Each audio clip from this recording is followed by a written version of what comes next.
Thank you all for the people who are coming into the room right now, and thank you to our panelists for being here. So this is a conversation on Black wellness in higher education. I want to first thank Boston University School of Theology, the Chaplaincy Innovation Lab, Stanford University Office of Religious and Spiritual Life for making this conversation possible, for funding this, so putting their money in and committing to talking about Black wellness, because this is so important.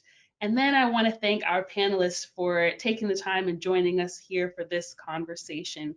I want to do some housekeeping for just a moment. People who are joining, who are attending this conversation, are able to add questions to the chat box, and we will take some time toward the end to respond to those questions. So thank you all for being here. My name is Ylisse Bess. I am a hospital chaplain at Beth Israel Deaconess Medical Center, and I enter the conversation about Black wellness in higher education because I work as a chaplain and college students come to hospitals and are admitted to hospitals and are seeking spiritual and emotional support while there. And I was noticing this trend and wondering, are you getting support on your campus? I also worked as a local minister and found that I had Black college students coming to my church off campus and wondering, are you getting support on your campus? And then when I was a student in seminary, I was a resident assistant working in Res Life and finding that my Black students in my dorms were coming to me seeking spiritual and emotional support. And my question was, are you finding support on campus? Because there are religious spiritual life offices, there are chapels who are there to that exist to support students, but if they're not going there consistently, maybe there's something happening. So I had this question as a hospital chaplain because I felt this web happening and wanted to know more about it, and got introduced to these awesome panelists, and I'm so excited for us to hear from them because they are the experts in their field and in their context. So I'm grateful that they're all here.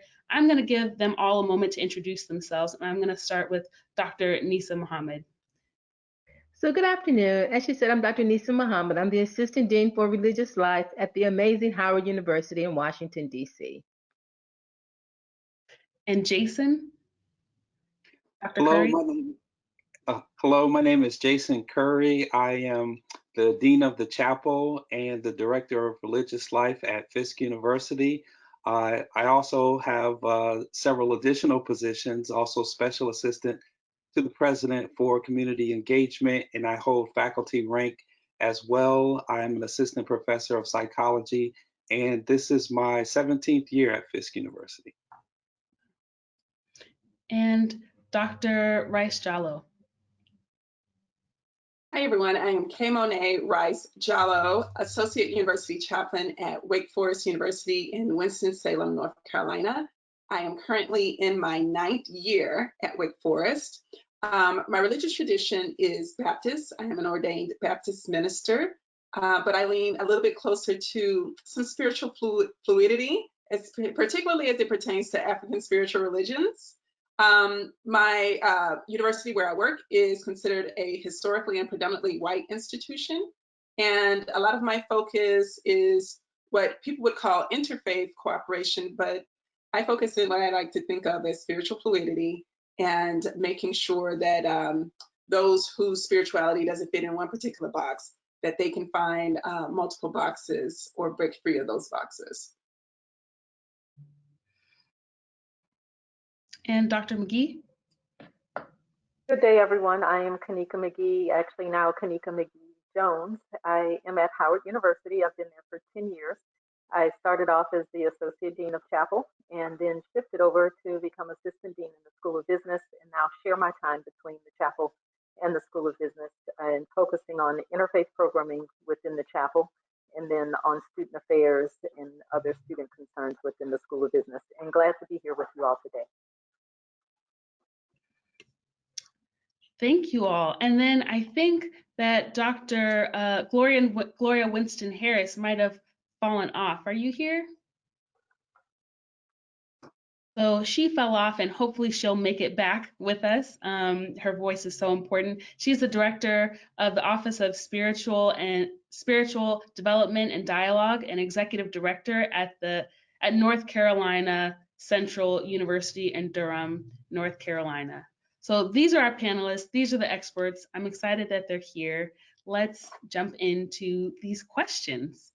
So you all are the experts in your space. And one of the questions that I want to know is, what are you hearing? What are the narratives and the pulse of your campus? Because we know that chaplains, people, spiritual life departments and offices are really aware of what's happening on their campus. So I'd love to hear, what's the pulse? What are you hearing from your students? What are the needs? And so we'll start with Dr. Muhammad. So it's a very challenging time for students, especially first year students, whether they be freshmen or transfer students who, when they applied to Howard University, were looking forward to an amazing experience their first semester there. And now all of that is totally different. And so what I'm hearing from students that a lot of them are feeling isolated, a lot of them are feeling disconnected. They wanted to make new friends, and it's very hard for them to make friends in this COVID environment now where everything at Howard University is online. I was speaking to one student who said that his family was not spiritual or religious growing up, but he specifically applied to Howard University because of its rich tradition in spirituality. And he was looking forward to learning more about different faiths and traditions, and other than in a virtual world, but in a world where he could explore and learn and experience different things. And he said it's totally different now. And he wanted to go to church. And so now our amazing Office of the Dean of the Chapel still offers chapel services every Sunday, but it's virtual. And so even though he logs in and he sees the amazing and wonderful different speakers that we have, he just says it's not the same. So it's very difficult for a lot of students. Thank you. Dr. Curry, can you speak to the pulse that you have of your campus? What's happening there? What are you hearing from students? Sure. I think that students as a whole are hopeful in as much as they enrolled at the university and they're attending in a hybrid environment. So essentially, we have a semester, but the freshmen came in one particular cohort for 7 weeks. They were quarantined for 2, and they essentially were on campus for another 5. While they were on campus, the sophomores, juniors, and seniors were off campus taking online instruction. So they came during the 8th week, and now they're here, and the freshmen are online. But I mean, it's not ideal, okay? So nothing happens in a pandemic that's ideal. But in as much as they enrolled, they said that they wanted the HBCU experience. And um, I would submit that the cost, when we look at the cost value proposition, is the value of an HBCU experience worth the cost? As an HBCU graduate, I would say that it is, and in as much as over 900 students enrolled at Fisk University during the past semester, they're saying that the value of this experience is worth the cost. So I would say overall optimistic. For the most part, they're following social distancing guidelines, but we have some challenges. I watched the other day how a student, actually several of them, took down their mask to talk. And it's sort of like, well, you're defeating the purpose at that point. So we have our challenges, but overall, I would say hopeful, and we're continuing to engage with them. Student programming is, of course, very, very different. But just last week, we um, uh, uh, showed the homecoming service, the coronation service online. Viewer participation was at an all-time high. So I'm going to embrace I guess, the positive aspects of the challenges that we're confronting, and they are numerous. But in as much as students are there, I think that overall they're hopeful about the possibilities that this environment brings. Mm-hmm. Thank you, thank you, thank you. And Reverend K. Monet, can you speak to what you're noticing on your campus? We're talking about Black wellness. We want to know, how are our students manifesting Black wellness? How are you able to center that, and what are the struggles that you're noticing? Mm-hmm. Well, on our campus, and we are in residence and doing hybrid in residence, so between asynchronous and synchronous sessions, but also different days students are matriculating into the classroom. I'm going to separate my response into the years, because our first year students, what I'm hearing on the ground is that some of them are struggling to create friendship groups. They have come in, and if they're abiding by COVID restrictions, it's very difficult to form some of the formative relationships that a residential college experience affords. So between the students and their parents calling in to check on their student, to say, my student hasn't, my child hasn't made any friends yet. And the difficulty of saying, well, the entire support system that the university has in place to make sure that no one's really isolated, when we're actually emphasizing isolation right now, has everything sort of turned on its head. With that, our second year students have come back with friendship circles, but 2020 has presented some polarities for which a lot of those friend circles are breaking down. We have just had an election that is still revving some residue, and we have had some friendship groups over the summers and spring that haven't been able to hold space for some of the diversity of friendship groups that have revealed some things about friendship groups. And so now we're back on campus, and you have some collapsing of friendship groups, and they're unable to go make new friends. But guess what? They decided to be suite mates with those friends. And so you have those types of challenges where it's not so easy to move out of a dorm space where your suite mates, especially they have isolated rooms, but suite mates with someone with whom, it's a jagged relationship. So we're balancing those things, the inflexibility of campus right now. Our upper class persons are much better because their friend circles are a little bit more secure. They're focused on getting out of there, but they're also really worried about the quality of the education that they're receiving, because there's something for a lot of them that they feel that is missing from being in person, from having access to the professor, from having access even to study groups. Our campus is set up so that no more than 2 people can congregate at one time. Of course, we're trying to navigate those people who will always try to subvert the system. But with that, then I'm going to talk particularly about our Black students. That has been very difficult because a part of what moves towards wellness for Black students is the ability to congregate together in predominantly white spaces.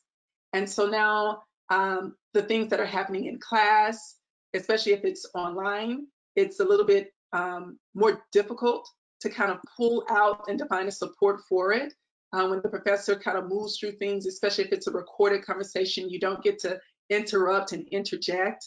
That just we've been navigating those things, and which is why I'll pull in our faculty and staff who are also navigating these things, because they have been able only to do so much of their jobs as their environment will allow. A lot of us are working from home. Some of them have small children. Some of them have life happening. Some people have tried to be present through COVID and other illnesses. And so there's just a lot of collapse happening. And yet I also see the resilience of our campus. And I'm very proud of our students for how they've kind of bunkered down and been able to stay throughout the entire semester. They won't return after the Thanksgiving break. But also the resilience in faculty and staff being able to find each other and to say when they need something, especially in an environment where vulnerability is not always what people lead with. That's what I'm seeing on my campus, both strength and vulnerability, and also resilience. Wow, thank you. And thank you for pointing out what it's like to support Black students in particular at a predominantly white institution, because I know that we have representation here from HBCUs, Black colleges and universities, and predominantly white institutions. So thank you for that distinction. And I'm going to pass to Dr. Magee. And Dr. Winston-Harris, I know you fell off and you joined us. So we introduced ourselves, and now we're just asking, what are you noticing on your campus? What's the pulse that you have of the campus? What's going on with students, your colleagues with regard to Black wellness? So I'll pass to Dr. Magee, and then you can follow. Thank you, Ylisse. So as Dr. Muhammad, and I'm on the same campus as Dr. Nisa and Monet and Dr. Curry have already mentioned, I'm seeing students who are overwhelmed, students who are angry, students who are grieving the loss of community and the loss of the experience that they had imagined. When we think of Howard University, the legacy and the media presence of a Howard goes a long way for teenagers in our traditional college setting. And those who would have come for the first time to campus and therefore have never come and experienced it, and those who are returning, whether it was for their sophomore or junior experience, or especially those who were looking forward to their final senior year and what that meant. Also, students who are planning on studying abroad. And now, all of a sudden, their dream or desire to be able to travel and spend a semester somewhere is something that they cannot manage. We are also seeing students who are navigating, I don't actually want to be home for whatever reason.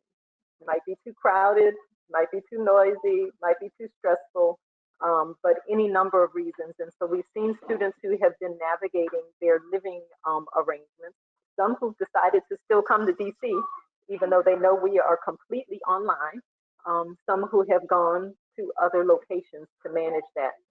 But what they're doing, one of the things is the chapel is a model of what it is to still maintain community and form community in the midst of that. And that's whether it's through our chapel assistance or through our wellness collective that happens. But we're seeing many offices within the university establish different opportunities for students to be able to practice community and to experience wellness, whether it is through a specific religious tradition or through mindfulness, that there is a broadening presence and awareness of this and opportunities provided to them. And that's from the chapel to the counseling center to many of the student affairs offices around. What we're also seeing is faculty and administrators who are having different conversations about how to accommodate students and beginning to raise questions that I will say some asked before, but many didn't, about how do I deal with a student who says that they or a family member is sick? And what should I do with my exams in the midst of that? What other resources? And so we see, honestly, I would say, faculty and staff learning more about how the university is prepared to support students so that they can provide that direction to our students. Seeing student leaders step up and rearrange their agendas. It's not the agenda that they ran on last spring when they expected that they were going to return to campus in the fall and all things were going to be normal. And so our student leaders have rearranged their understanding of what their role is as a leader in this environment and what their constituent base needs. And I will say a lot of what we're seeing is our attempts to reduce density, that if as overwhelming as this is, then what are the things that are not necessary? We know that we do have to get our classwork done because we intend to graduate. That's why we came to a university. But what are some of the things that I can say no to, including, our course load, but then beyond that, in terms of our extra activities and programming, we see a lot of reducing of density. We see a lot of students and orgs and faculty and staff and administration that is creating more social opportunities for connection to happen, recognizing that that is one of the great losses, particularly at a place like a Howard University. And then more conversation around even in Gen Z disconnecting, that I am tired of looking at a screen. I do not want to see it anymore. And how do I strategically build in time for myself and for disconnection? And we see a lot of that conversation happening as well. Thank you. Dr. Winston-Harris? Oh, I think you're muted.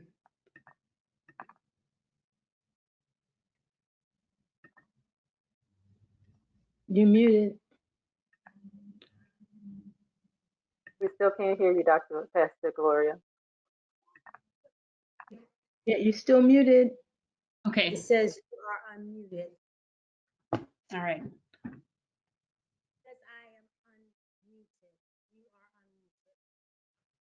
You're unmuted. Yes. But your volume is very low. We can Yes. barely hear you.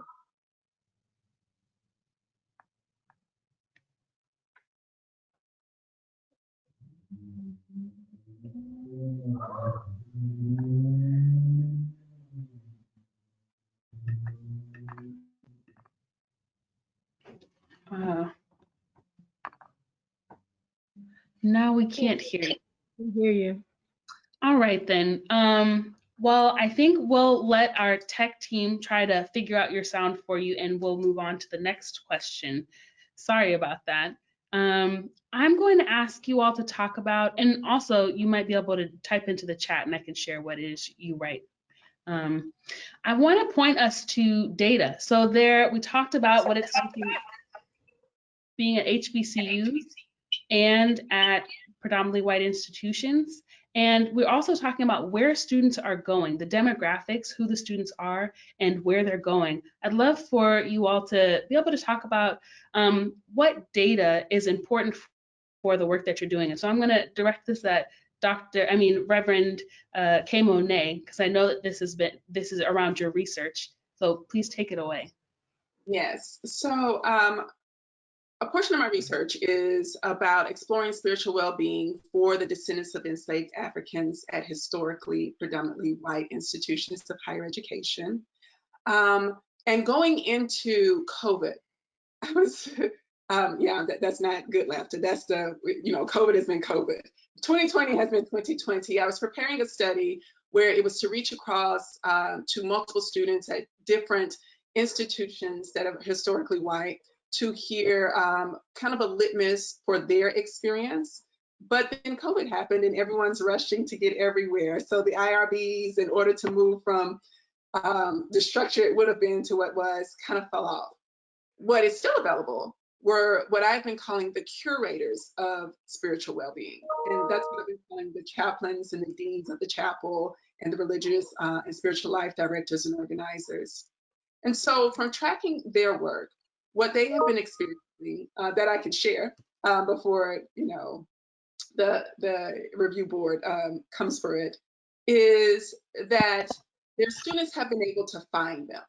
Black students, and this is one of the challenges again for first year students, is that when we were on campus, Black students knew where to go to find their support in predominantly white spaces. I don't know if you all recall a couple of years ago, there was some kind of campaign for white people to wear safety pins to let people know that they were a safe resource. I'm not sure if you all missed that in HBCU settings, but this was a thing.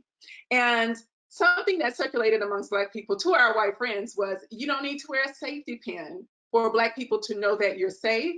We know who's safe and who's not. Similarly, within Black spaces or Black people in white spaces know where they can go to find their advocates and their wellness. So they have been able to find their people. But the problem is whether or not their people have been able to handle the influx that is now remote education. Previously, the mercy of coming to our offices to knock on the door, you have to make an appointment perhaps, or you wait until someone leaves out, or since it's a friend who's in there, you can just jump in there while the friend is in there, kind of the communion that happens around Black people in predominantly white spaces. But now in remote learning, it's not an influx of 10 people, it's an influx of hundreds of people. And the ability to handle that has been abysmal. And I think that you're hearing a little bit more pressure, not just for those who facilitate for spiritual well-being, but those who might be in counseling centers or other places of support, just how fatigued they are trying to continue to offer wellness to students right now. Yet all is not lost. Students have been able to find different ways of supporting one another. And again, I'm so deeply proud of our students for being able to find Zoom rooms or GroupMe text messages or other aspects to kind of find places of wellness, but also to be able to articulate, this year has been a bust. And I think that for many of us, we're more worried about them than they are of themselves, the resilience that they can see in front of them. It's just their life experience. Whereas I think I know for me, I'm projecting my collegiate experience, saying, oh, it was so good. I was able to be out and about and with people, and I'm projecting my own empathy for, oh, I know what you're missing. But for them, this is just life. This is the year that just was not the year I thought it would be. But here is the best that I've been able to make of it for those who've been able to make well. And so the data is kind of showing that some of the anxiousness that we thought, some of the mental health complications that we thought we would see among students, we thought we would see an increase in loneliness, an increase in depression, because the numbers in higher ed are already remarkable, to say the least. But what we've noticed, again, is resilience. We weren't prepared, or I wasn't prepared. The data didn't prepare us for the level of resilience that we're seeing in our students.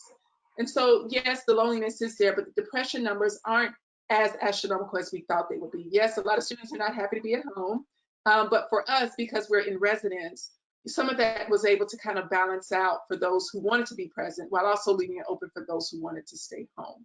So that's a little bit of what the data is reflecting. Again, an influx of need beyond just spiritual care. There are those who just need support. And something that I always like to highlight within the Black experience, while what we call spiritual well-being or well-being within whiteness and by white standards is particularly broken down into those 8 dimensions. For a lot of Black people coming out of our heritage and kind of communal settings, there are unspoken guidelines for where we seek our wellness. And so community and spiritual well-being has a larger umbrella for well-being, because when your humanity, and especially in the year of 2020, when your humanity is on the table, when people are not affirming your humanity, when your actual life, when you're saying the least bit about yourself, that your life matters, to protest that your life matters is a spiritual act of rebellion.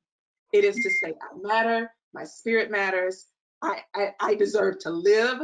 And that within itself is spiritual, not perhaps religious by the terms of what we consider what is religion and what is spiritual, but it's still a very spiritual experience. And then I'll let it go and give it to the field. I think something that I want to talk about in terms of the data is that our students are literally all over the world.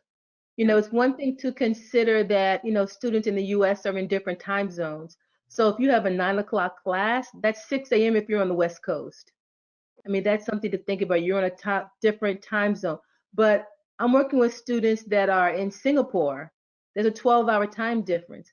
So if they have a 9 o'clock class, that's 9 p.m. If they have a 5 p.m. class, that's 5 a.m.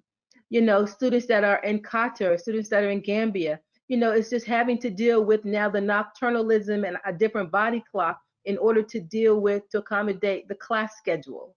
Because when they registered for these classes in the spring, they didn't realize that we were going to be totally online. And so being able to handle that kind of adjustment in terms of just different time zones, and I'm in class when everybody else is asleep, but I really should be sleeping too. Having to accommodate that kind of thing, and looking at the Zoom fatigue that sometimes a lot of our students are experiencing. For example, we generally try to have the Muslim Students Association meet every 2 weeks. And so it was time for their weekly meeting, and they were talking about planning it. They were like, let's just skip it. Isn't everybody tired of Zoom? And I said, but if you don't do something, you'll lose the connection with people. Everybody is trying to at least stay connected. Think of something else you can do instead of the regular meeting. So they planned a late evening game night. Like they played imposter. And so as opposed to the regular 5 o'clock meeting, they started at 8 p.m. They had a larger crowd, and it lasted till midnight. I chimed off at like 10 p.m., but they stayed on so long just playing games and then having conversations, because it was like a total break for them as opposed to the set routine of what generally goes on. But they just wanted to do something different because they're always Zoom, always in a meeting, and they just wanted to do something different, which gave them a chance to, you know, be free on a Friday night to just hang out with friends, play games, and just talk. And so sometimes, you know, being able to offer them the opportunity to just do something different, even in COVID, even in this kind of a virtual world, being able to just hang out and be a young person on a Friday night and stay up till midnight talking and laughing with friends, which typically college students do. They would be doing this anyway on campus. But in the virtual world, how do you do that? And so this gave them an opportunity to just hang out, be young, talk with your friends. Like I said, I got off at around 10, and they just, had a Zoom for themselves from that point on. But they told me they stayed until about 12:30, nearly 1 o'clock, and they didn't realize the time had gone by so fast. Thank you for that. Thank you. I want to invite Dr. Winston-Harris back in. I hope that your mic is working. I'd love for you to speak about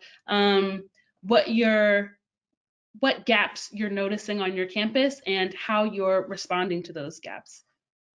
Okay, can you hear me now? Are you able to hear me? Oh, yes. Okay, great. Well, I am so glad. Thank you, thank you. I am honored to be among the family at North Carolina Central University as an alum, but also as one that is a proud mother of a son who graduated from North Carolina Central. And the list goes on in my family, my sister, and I could just go on. But that to me resonates with what it means to be among a family. And so I currently serve as the Director of the Office of Spiritual Development and Dialogue, and also Executive Director of NCCU Wesley Campus Ministry. And I have been a part of this family over the last 6 years, coming on campus, working collaboratively with other ministries, other departments. But this last year has really given me a lot of wisdom and understanding what it means to walk by faith. And so I am witnessing celebration, I'm witnessing trauma, I'm witnessing a lot of different things happening all at the same time. We've had students that have passed due to an array of reasons, but also immediate community things that have happened to impact our student family. And then you add our national global crisis and then our pandemic. So for me, looking at our students through the lens of power has really enlightened me to walk by faith. And I say that because this year alone, the gaps or the areas that have been very wide have gotten smaller because we have looked at being creative. We've looked at working with what we have. And for me, that's what a family does. We have not looked at having less, but having more.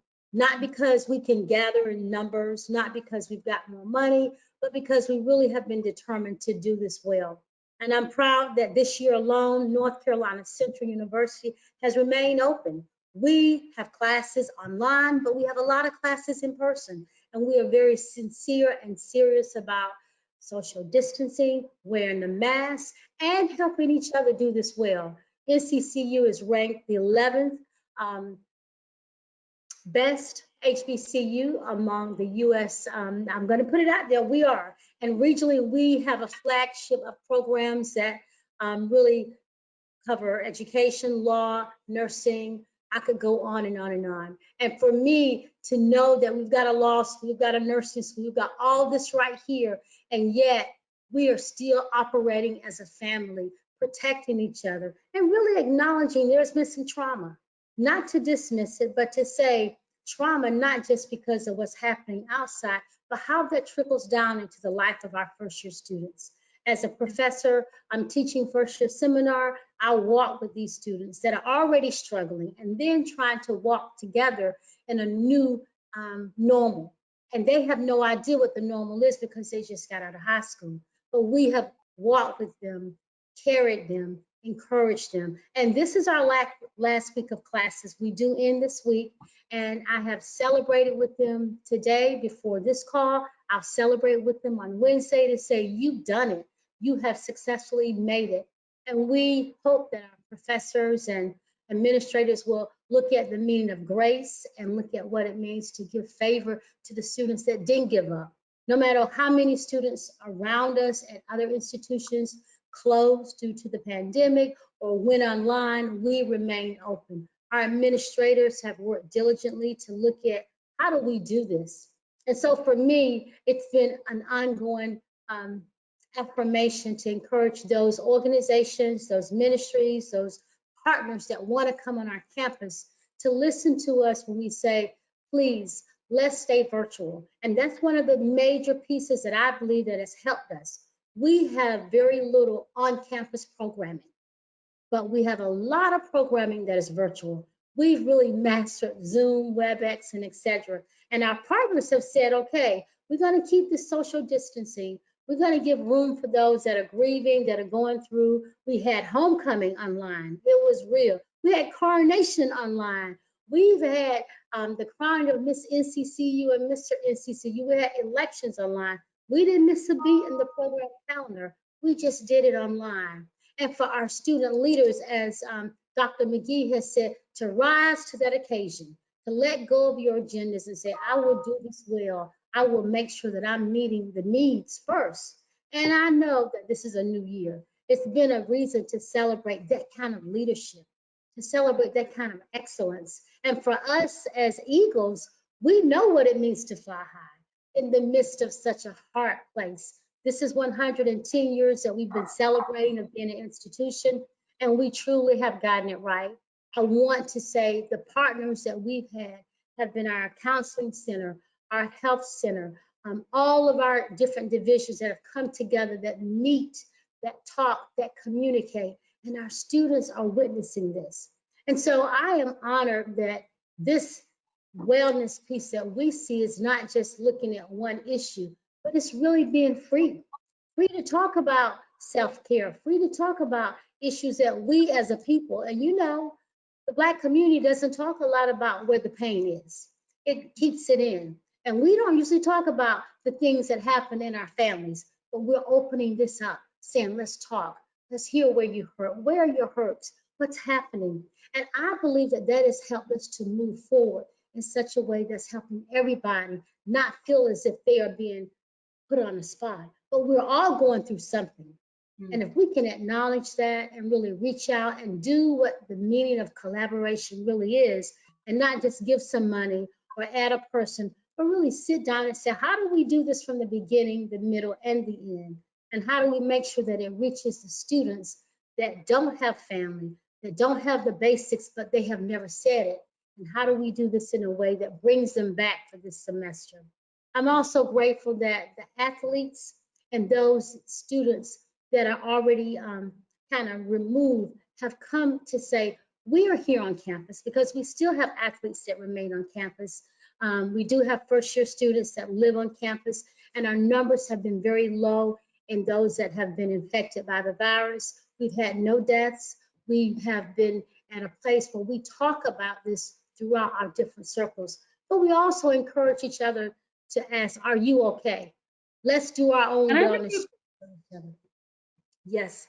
Thank you so much for that. I appreciate the focus on us getting to talk about our grief and our pain, and making sure that you all are places where students can go to. I want to pass this off to Dr. Magee, and then yes. Dr. Kerr, I want to follow up with you. Thank you. Thank you. Yeah, Pastor Gloria, thank you for noting this is not a normal time. We are not in business as usual, and all of us are struggling, our students to faculty, to alumni, to sponsors, to administration, with how do we balance and really figure out what stuff do we need to keep doing, because this is an important part of our culture and who we are, and what stuff do we need to let go of, because people have to focus on really the co-occurring crises of pandemic and George Floyd, which are very real for us. I was struck as Monet, as Dr. Rice-Jalloh was talking about humanity. When I think about Howard University, with a student population that is more than 50% Pell Grant eligible, which is our code for low to moderate income, one of the things that we have struggled with in this online space is how we equalize the reality that not everyone has equal access, that doing class in the home, where most exam methodologies that are geared towards ensuring student integrity mean I have to take a video or have a camera open to see where you live and how many people live in the space with you and what that environment looks like. It can be very intrusive and very dehumanizing for our students. It also operates from the assumption that I do have Wi-Fi that works and a computer. I wasn't living off of the computer lab on campus in order to have my technology needs met.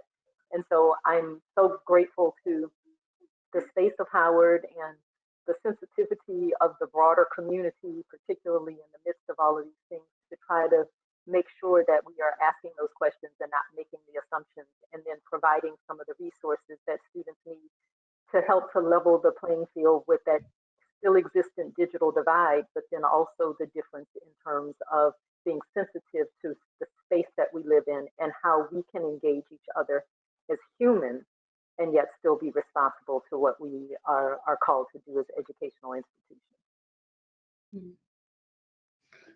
Thank you for that. And I also wanted to, something that you talked about, Dr. Winston-Harris, is you talked about the different, you're collaborating across your campuses to make sure the needs of your students are being met. And I really appreciated that, because I think when we talk about, when we get into conversations about whatever our field is, we can get really focused and be like, this is what we're doing, but you have made sure that you are collaborating across across the resources of your university to make sure the needs of your students are being met, because students sometimes want to have just conversations about the meaning of what's happening. They want to process their grief. They want to talk about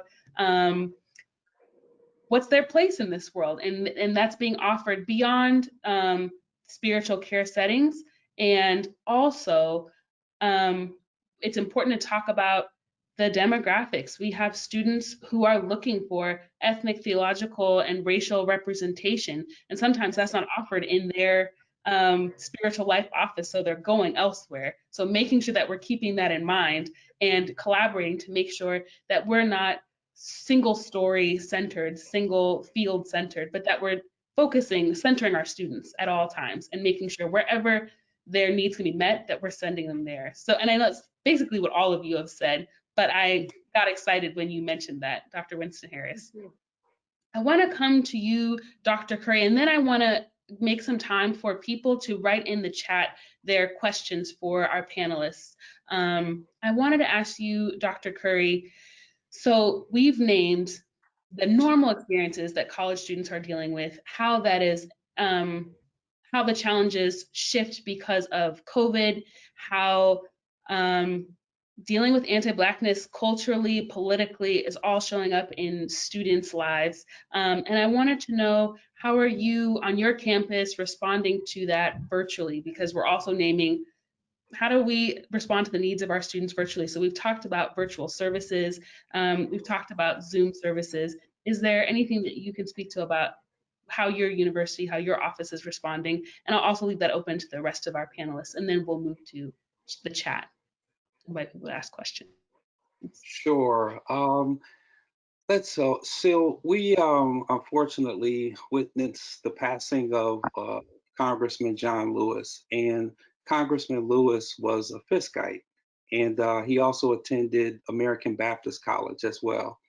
And we used to have an administrative unit on campus titled the Race Relations Institute. It's since been named the John R. Lewis Institute for Social Justice. So students have an opportunity to do research with this institute, to intern with the institute. And in order to ensure that this is a co-curricular activity, we've also focused on the curriculum. So now students at Fisk University have the opportunity to work on an associate's degree in social justice. They can do that online and actually work at the institute as well. So we're trying to keep alive, I would say, the culture of the institution, not necessarily the mission statement or the core values or the specific vision, but our particular niche in terms of focusing on social justice. So we can call the role with regard to Fisk University alumni in that area W.E.B. Du Bois, Nikki Giovanni, John Hope Franklin, and so many others, and now John Lewis. So we're trying to translate that specific educational thrust, co-curricular activity in a, I guess, in a virtual environment. We think it's working. One of my responsibilities as the lead in IRIE is to capture that. So we use the student exit survey, and actually I spend most of my time in the data now as opposed to working as the dean of the chapel. I started off as a full-time dean of the chapel, but in the last 10 years or so, I've morphed into higher education on the senior level. So about 5 administrative units report to me. I operate much like a vice president as opposed to a dean. So in that sense, pastoral care concerns care of the university. To come back to something that you mentioned earlier with regard to the data, when you look at the data concerning HBCUs as detailed by Michael Lomax, president of UNCF, um, the data revealed that our HBCUs are particularly in trouble with regard to this pandemic. In fact, about 10 to 20% of them are expected to close. So if you look at this along a historical trajectory, in light of what happened with regard to the pandemic of 1917 or 1918, several of them closed after the pandemic. So my responsibility is to help senior administrators make data-informed decisions that concern the students, but also concern the faculty and the staff and the alumni as well, to make sure that we can move from surviving to thriving as it concerns the institutional mission of our HBCUs. So toward that end, we have several surveys, the senior exit survey. Students are hopeful, they're struggling, but essentially they're upset with the capital infrastructure of these. We need renovation with regard to our capital infrastructure like yesterday. We need more financial aid. So we celebrate what's being done around the country with regard to uh, the tremendous gifts given to several HBCUs. I won't name them, um, but I am a Morehouse man, and we're happy about the $40 million that was given there, as well as Spelman College across the street. But we need more gifts. We need to resource the problem. We need more financial aid. We need an improved infrastructure. So I think if we fix the macro, a lot of the micro challenges will be addressed as well. So I think we need to keep our eye on the aggregated uh, data as it impacts not only the interpersonal work that we do, the one-on-one work, but also the extra personal work that we do. We have to make sure COVID money helps, the CARE Act helps, but we also need more institutional resources uh, at these institutions that will eventually, hopefully, prayerfully trickle down to student affairs so that we can better serve our student population. Mm. Thank you for that. I wrote down, what is the data informing us to do right now? We've talked about meeting people virtually. We've talked about students tuning in from internationally to different time zones for courses. And we've talked about students seeking support in different parts of the campus. So I'd love to go down the line and just ask, like, we have 83 participants attending this conversation right now. Given the conversation we've had, given the data presentation, what is something that you'd like listeners to take away from this conversation? What is this conversation informing them to do on their campus? We have different types of spiritual care providers attending this, and I'd love to direct them. So I'll start with Dr. Muhammad. So I think a lot of times on campuses, the Muslim students are marginalized or they're not attended to. Their spiritual needs, there may be a forgotten population because they may not be as vocal or they may not be as noticeable. And especially now that we're in a virtual world, they may totally be invisible. So my takeaway would be, look out for the people that you don't see, you don't know that are there, that really are there. Everyone is not spiritual. So there's some students who are wanderers. They're wondering about their spirituality. Where do they go for help? And there's some students who are wanderers. They're wandering from one spiritual tradition or faith tradition to another. Where do they go for help? And so one of the things that we try to do at Howard University in the Office of the Dean of the Chapel is to be a safe and sacred space for whoever. If you are a wanderer, we have a space for you. One of the things we started was a study hall. Our MSA started a study hall 2 days a week where anybody can come. If you just want to study, you want to be with a group, you just want to hang out, you want somebody to talk to, you want somebody to help you figure out how to, it's time to register for new classes. I don't want to talk to my advisor until I kind of have an idea of what I want to do. You know, we have some staff that can help you. And so just providing opportunities for the marginalized and the not thought of and the, hey, I'm still out here, for those students to have a way to connect some kind of way with your office of spiritual life, your office of religious life. Thank you. Dr. K. Monet. Oh, I'll pass. Good. Dr. Gloria Winston-Harris, and I'll come back to you. I would say I would want folks to remember to celebrate. I can't say that enough. I really hope that we can celebrate the small wins. Many times we're waiting for this big thing to happen, but it's every day that you're walking in your wellness, whether you're eating well, whether you're checking on someone. And if we can remember to celebrate that time, celebrate what we've accomplished in that period of, whether it was the beginning of the week to the end, then I believe we're going to continue to look at the wholeness of all, not just a certain group, but all of us as a family. And keeping in mind that we are family. I don't care how we look at that meaning, but we are family. And if we're coming together as an institution from one part of the university to the other, we're looking at what does it mean to celebrate them. And so take away for anyone that's listening, what are you celebrating? Have you celebrated? And how much more can you celebrate to look at your wholeness? Dr. K. Monet?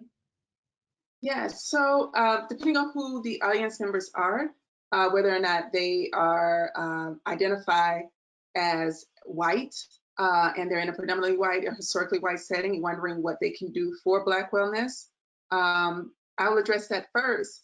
Do your personal work. Use this time of remote learning, of not being on campus, perhaps not having access to students, but also use the knowledge of what you may know now that 2020 has revealed. I think the dual pandemic of health and racism disparity that has happened in this country has been uncovered in some ways for some people in a way that they could not ignore or could see and could hear differently. Therefore, I think if you're doing anything to prepare or to address Black wellness, do your personal work. Read the books. There's plenty of you can literally put in a Google search, books on white fragility or white people dealing with their own supremacy and breaking down systems of supremacy. Do your personal work. If you identify as Black and you're in a predominantly white setting, do your personal work. Do the things that you need to do also to be spiritually well in this time period. If being remote allows you extra capacity, consider diversifying your tools and your own training for the things that are well. I invite you to consider more mindfulness practices. I think mindfulness is a good tool, especially because when the world is back in, that's what I say, post-COVID. I don't know what a post-COVID world looks like. But at some point when things go back to the hustle and bustle that has been, even though it will be very different, we will need to be well there. And if it's possible to use this time period as kind of a leaping off point, use it to do your personal work. Get more mindfulness activities so that you can be ready to be socially active, to be a social activist, to speak out, but also to temper it with knowing now where your litmus is for wellness. So I guess the message across the board, regardless of, and if you're outside of Black and white, still do your personal work. Use this time to do your personal work too. And if you say, I don't have capacity to add anything else, then I ask or encourage you to really cultivate your mindfulness activities to be aware of where you are. If you're experiencing what some people call empathy fatigue, do the personal work to find out what are the things that send you over the edge. Can you avoid them? And if you are avoiding them, are you being evasive and harmful to some people? So I think the message is, yes, celebrate, as Dr. Winston-Harris has said, but in the meantime, also do your personal work. Thank you. Dr. Magee. Yes, so I would say two things. black or white. Thank you, Dr. Rice-Jalloh, for reminding us that we are not fully clear who our audience is. Don't be a soundbite. This is a time where a lot of people have jumped on a bandwagon because of the horror that was broadcast on television and on social media. But for those of us who identify as African American or part of the diaspora, it is not a new phenomenon. It has been part of our experience, certainly for the last several hundred years. And so whether we identify in one race or ethnicity or another, the reality is that a lot of people have awakened to the horrors that have become part of the everyday for certain communities. And so while it's trending now, don't allow that trend to drive your activism, your involvement, your hunger, your passion, your responsibility to do something different. Because at some point, a number of the people who are now trending will fall back asleep and go back to the other normal that leaves these same problems brewing under the surface for some, but very present for the rest of us. And then secondly, particularly as it relates to the pandemic, I would say, remember that we are all in a pandemic. There is no us and them where we're in a pandemic and they're not, and we have a sensitivity and they don't have it toward us. We are all in a pandemic. None of us have been in a pandemic before. And so be gentle with yourself in it, but be gentle with others in it also. And so some of the folks who would have normally in our systems been seen as the other side, they are still living through the trauma of this pandemic and the confusion of it, just like you are. And so we have to be gentle with ourselves and with each other so that we can figure out how to make it through this. Thank you. Dr. Curry. Sure. I'm a licensed and ordained itinerant elder in the AME Church, and I tend to rely upon the resources of the faith during challenging times. So I'm not going to get all preachy, I promise. And but there's a piece of a scripture, and it just goes, and it came to pass. I think that we have to address these present circumstances, but we also have to look beyond them as well. Take care of yourself, rely on the resources of the faith. For me, prayer, fasting, listening to an inspirational word. I'm always tuning into Bishop Mackenzie, Vashti, friend out in Texas, Marcus Cosby, whole host of outstanding ministers. So rely on the resources of the faith, but also look beyond these present circumstances. And I think to I guess dovetail with what we've been talking about before, one of the great aspects of an HBCU education is that it takes students from where they are and it expands their horizons. The capital infrastructure may not be what it is, but we actually look beyond the capital infrastructure. We don't look at what we don't have, we look at what we do have and help students to get to the next level. So you have to, what I encourage students to do is to imagine where you want to be and to continue to put in the work that's necessary to get there. But don't acknowledge where you are. If you're hurting, reach out, tell someone, will minister for you, to you, will find the resources, but also to look beyond these present circumstances. You have a future, it's bright. I won't start quoting scripture, but you have to, I believe, press beyond these circumstances and envision the plan that I believe God has for you. Thank you all so much for all that you've shared. It is such a delight and a pleasure to see you all on this panel and know that there is hope for our students, because it's a struggle cultivating Black wellness while in these times. And so it is a joy and a hope that you all are here and that you shared and took your time to be here.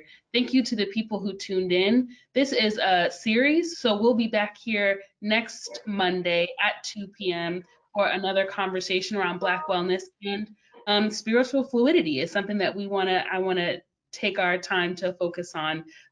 So thank you all. Have a great day. Take care.